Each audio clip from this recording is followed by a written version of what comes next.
O Instituto Nacional de Meteorologia, o IMET, tem emitido alertas de chuvas intensas para a região centro e norte do Piauí. A gente já aqui tem sentido isso, né, gente? Segundo o aviso, Teresina e outras cidades piauienses estão sob risco de temporal nessa semana.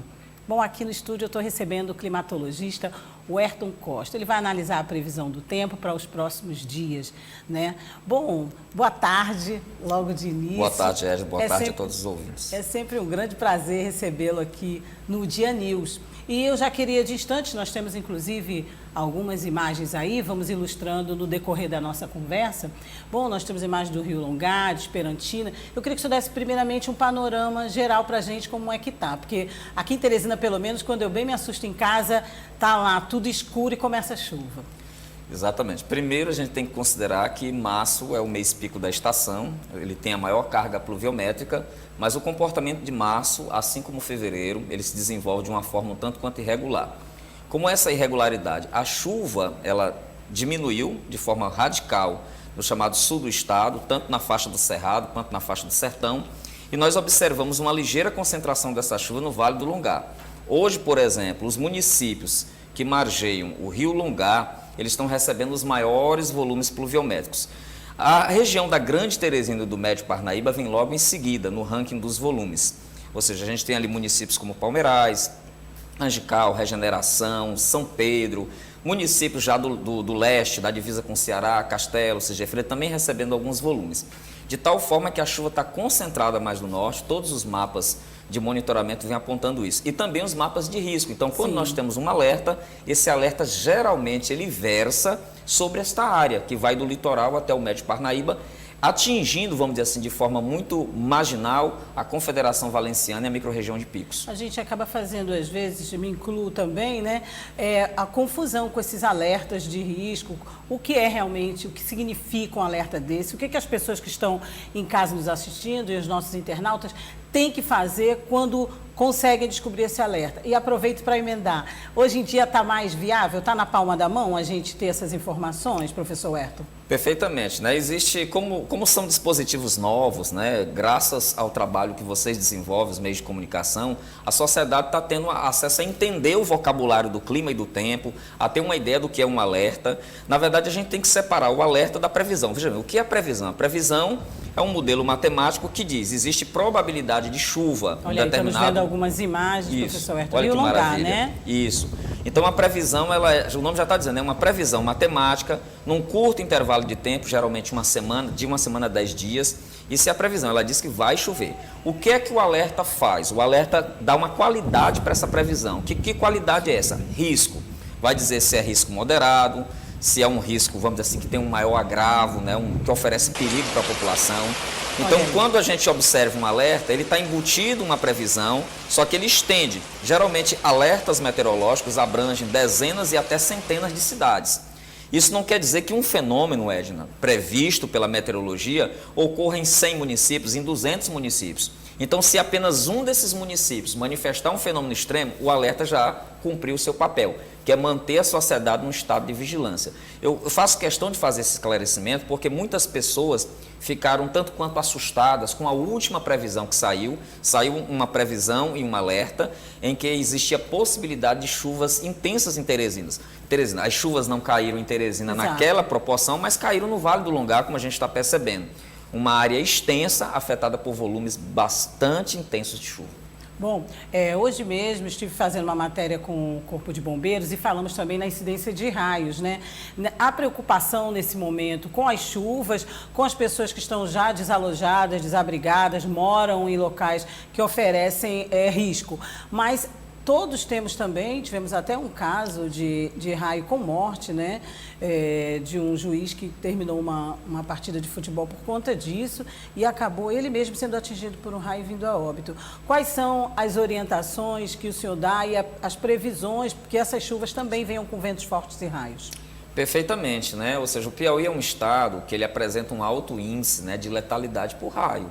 Todos os anos a gente tem aí de 1 a 3 vítimas por descarga elétrica.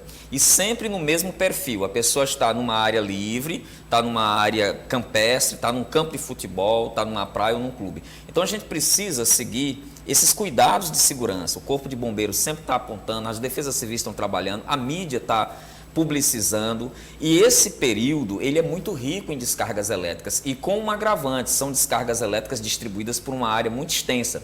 De tal forma, quando se coloca assim, mas eu não estou vendo a chuva, está só nublado, mas também oferece risco, porque você tem nuvem, você tem a alimentação dessa nuvem por umidade e calor, e onde tem umidade e calor tem carga elétrica.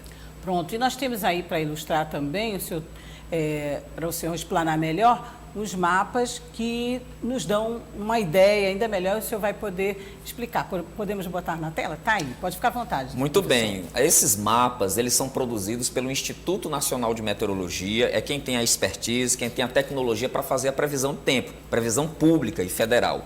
Todas as áreas quentes, cores laranja, vermelha, identificam volumes expressivos de chuva. No caso deste mapa aí, a chuva está concentrada na região do Vale do Sambito, do Vale do Puti, entre a Confederação Valenciana e a região de Castelo do Piauí. Então é chuva no Vale do Puti. Okay? Os maiores volumes estão concentrados, umidade vinda do Ceará. O próximo mapa, por exemplo... Esse é de 48 horas, Esse é o de 48 horas, porque hoje nós temos uma condição de relativa estabilidade, mas, por exemplo, de terça para quarta-feira, o potencial de chuva se eleva bastante. Então, a gente tem um mapa de 72 horas, a gente observa que é um cenário muito parecido, mas agora, se a gente observar na parte superior... Mais laranja, né? Muito mais laranja, a gente tem o quê? O litoral sendo impactado. Ali é a zona de convergência intertropical. Então, o telespectador vai observar que na parte de cima do mapa está muito amarelo, está muito laranja e vermelho. Ali é a umidade que entra pelo mar e vai provocar chuva no litoral do Ceará e litoral do Piauí. E continua o volume de chuva sobre o Alto Puti. Isso deve, naturalmente, provocar uma variação no volume das águas do rio Puti. Mas nada muito alarmante. É uma chuva que cai localizada naquele ponto mais alto e que vai afetar esses municípios da divisa com o Ceará. O próximo de 96 horas. Aí você observa, por exemplo, que o de 96 horas ele interioriza o fenômeno. Ou seja, a umidade ela sai ali da região da divisa com o Ceará, desce um pouco mais para a região próxima de Floriano, para o Médio Parnaíba. Então, mostrando o quê? Um avanço dessa umidade pelo interior. Então, nós temos aí 3 dias de previsão dentro do modelo nacional, apontando a possibilidade de chuvas volumosas, principalmente no norte, centro-norte e em municípios, vamos dizer assim, da calha do Rio Parnaíba. Certo. Bom, e a gente não pode deixar de aproveitar, lógico, essa entrevista e a sua presença para perguntar sobre a previsão do tempo para os próximos dias, né? Perfeitamente. Para a capital, a maior pergunta que fazem todos onde estou, em todos os lugares, vai chover em Teresina? Sim. Nós temos o restante da semana, principalmente de hoje para amanhã, as condições temporais começam a mudar. O teresinense já olhou para o céu, viu nuvens, mas o tempo está estável. Na medida que ganha calor, fica mais quente, mais nuvens, maior a probabilidade de chuva. Então nós temos aí a quarta, a quinta e a sexta-feira com possibilidade de chuva na capital, e não apenas na capital, mas toda a região próxima do Médio Parnaíba e toda a região mais ao norte, do Vale do Longar, até mais ou menos a altura de Miguel Alves. Bom, mas também quero fazer uma última pergunta. Com a sua participação sempre nos meios de comunicação e sempre nos passando as informações, muito se interessa pela área, né?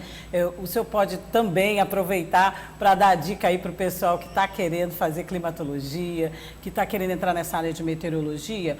Qual o perfil que realmente precisa? Porque está despertando interesse na moçada. Ótimo. O tema clima e tempo está na crista da onda, né? Quem vai fazer meteorologia tem que buscar as universidades do Pará, as universidades do Rio Grande do Sul, da Paraíba tem uma grande expertise.